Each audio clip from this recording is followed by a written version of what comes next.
صحافی Oval office میں بھرے ہوئے تھے اور سب کا رخ ویل چیئر پر بیٹھے صدر فرینکلن روزویلٹ کی جانب تھا۔ 17 دسمبر 1943 کو پریس 2 ہفتے قبل تہران میں ہونے والی ایک خفیہ ملاقات کے متعلق سننے آیا تھا، جہاں روزویلٹ، چرچل اور اسٹالن پہلی بار ملے تھے۔ امریکی صدر نے جہاں پریس کو جنگ عظیم دوم کی حکمت عملی اور جنگ کے بعد دنیا کے متعلق چیزیں بتائیں، وہیں انہوں نے ایک ایسی بات بھی بتائی جسے سن کر سب چونک گئے۔ روزویلٹ نے انکشاف کیا کہ روسیوں نے انہیں بتایا ہے کہ تہران میں ان کی جان کو خطرہ تھا، جس کے سبب ان کی رہائش امریکی سفارت خانے سے سوویت سفارت خانے میں منتقل کر دی گئی تھی۔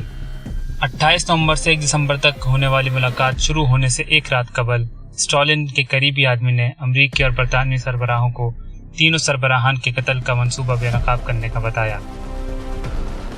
نازی انٹیلیجنس نے امریکی نیول کوڈز کو ڈیکوڈ کر کے تہران میں ہونے والی ملاقات کی تاریخوں اور جگہوں کی معلومات حاصل کر لی۔ یہ معلومات ہٹلر تک پہنچائی گئی، جس کے بعد اس نے 3 بڑے سربراہان روزویلٹ، چرچل اور اسٹالن کے قتل کے منصوبے یعنی آپریشن لانگ جمپ کی منظوری دی۔ یہ منصوبہ ویخمین سیکیورٹی آفس کے سربراہ ارنسٹ کائٹن بونر کو سونپا گیا اور اس نے یہ آپریشن ہٹلر کے من پسند سپاہی اوٹو اسکورزنی کے ذمہ لگایا۔ اسکورزنی کمانڈو تھا اور نازیوں کے آپریشن اوک، آپریشن نائٹ لیپس اور آپریشن وورولف جیسے کئی خطرناک آپریشن کی ذمہ داری ادا کر چکا تھا۔ جرمنز نے 6 ریڈیو آپریٹرز کی ٹیم کو تہران سے 37 کلومیٹر فاصلے پر ایک جگہ پر چھوڑا۔ گیورک کی ٹیم نے تہران میں ان کا پیچھا کیا۔ گیورک سوویت انٹیلیجنس اہلکار تھا۔ انٹیلیجنس رپورٹس ریڈیو پیغامات کے ذریعے تہران سے برلن بھیجی جاتی رہیں۔ جرمنز کو یہ علم نہیں تھا کہ سوویت انٹیلیجنس ایجنٹ پر آپریشن کی حقیقت کھل چکی ہے، جبکہ گیورک برلن بھیجے جانے والے ریڈیو پیغامات سن رہا تھا۔ مزید یہ کہ اسکورزنی نے تہران میں جاسوسی کا ایک مشن بنایا اور گیورک نے اس کے اس دورے کی وجہ جانتے ہوئے اس کا پیچھا کیا۔